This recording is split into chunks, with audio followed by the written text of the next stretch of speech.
Why are you still here? You've shadowed us to every store. You keep checking your phone like you're a teenager, and you haven't bought yourself anything. You're very confusing and annoying."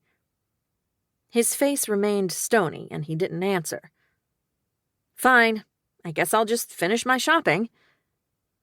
Since I was living out of a suitcase, I really did need new underwear. Ducking into Victoria's Secret wasn't exactly a ruse to get rid of him, but I figured there was no way on earth Knox Morgan would follow me inside. I was shuffling through the sale bin when I felt a grumpy, looming presence. He was standing behind me, arms crossed over his chest. I rolled my eyes and decided to ignore him. What I couldn't ignore was the fact that every time a woman entered the store, she stopped in her tracks and stared. I couldn't blame them. He was unfairly gorgeous. Too bad about the whole terrible personality thing. I'd narrowed it down to 2 pairs of normal old briefs, but kept coming back to sigh over a silky pair with lace cutouts on the side and back when a sales associate appeared.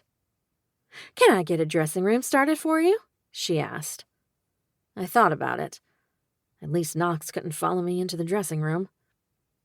"She'll take these," he said, snatching the briefs out of my hand and pushing them at the saleswoman. My mouth fell open as he dug into the bin and yanked out 3 more pairs of the impractical, sexy-as-hell ones, pink, purple, and red. Then he grabbed a pair of adorable boxer-style undies with red hearts all over them. "And these." He shoved them all at the woman, who gave me a sly grin before marching over to the register. "Knox, I'm not buying all those," I hissed at him. "Shut it," he said, and whipped out his credit card. "If you think for 1 second that I'm allowing you to buy me underwear—" He cut off my tirade by slinging an arm over my shoulder and covering my mouth with his hand. "Here," he said, sliding his card across the counter.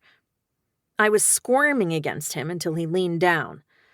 "If this is what it takes to get out of this fucking store without passing out from a goddamn hard-on, I'm buying you the fucking underwear." By my count, this was the 2nd time he'd mentioned his man parts having a reaction to me. I wasn't a big enough liar to pretend I wasn't happy that he found himself in the same predicament as me, turned on by the physical, turned off by everything else. I stopped squirming when he pulled me in front of him. With my back flush to his front, I could feel the irrefutable evidence of his claim. My body reacted entirely without my brain's input and went into 5-alarm arousal. I worried that I was going to need to be carried out of the store. "That was incredibly inappropriate," I said, crossing my arms over my chest as we left the store, his arms still around me. "You wanted me to buy something. I bought something." "Underwear! For me!" I screeched. "You look tired," he said smugly. "Tired? I'm exhausted. We've walked 50 miles in a mall. I spent every dime and then some. I'm tired. I'm hungry. Most of all, I'm confused, Knox. You're so mean all the time, and then you show up today and buy me nice underwear?" "Maybe you'll think of me when you wear them," he said, his gaze scanning ahead of us. "You're the worst." "You're welcome.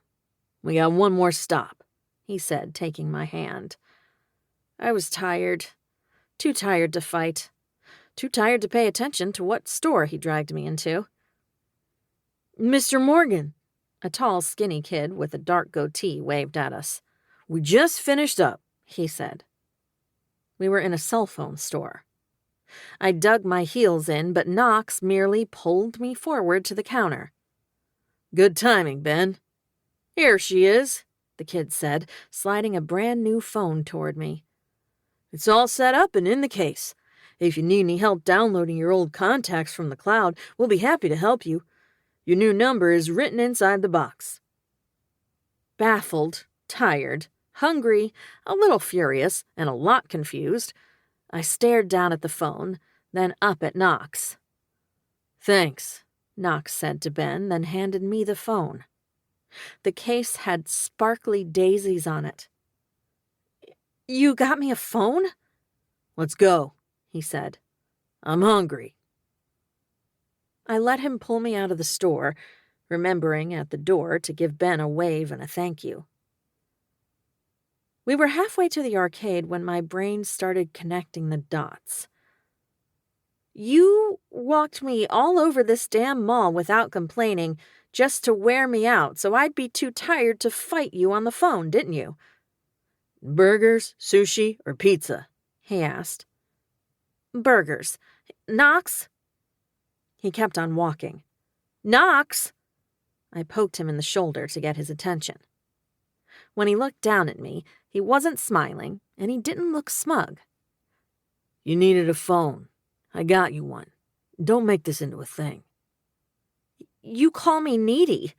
You yell at me for working at your bar and tell me the only part of me worth spending time with is my body. Then you show up on my shopping trip uninvited and buy me underwear and a really expensive phone. That about sums it up, minus the only part of you worth spending time with. Are you always this inconsistent? This confusing? He stopped walking and looked down at me. No, Naomi. I'm not always this fucking inconsistent. And I blame you. I don't want to be into you. I don't want to spend an entire day wandering around a goddamn mall and fighting traffic for you. I sure as hell don't want to watch you try on underwear. But I also don't want you home alone when there's some guy back in Knockemout looking for you.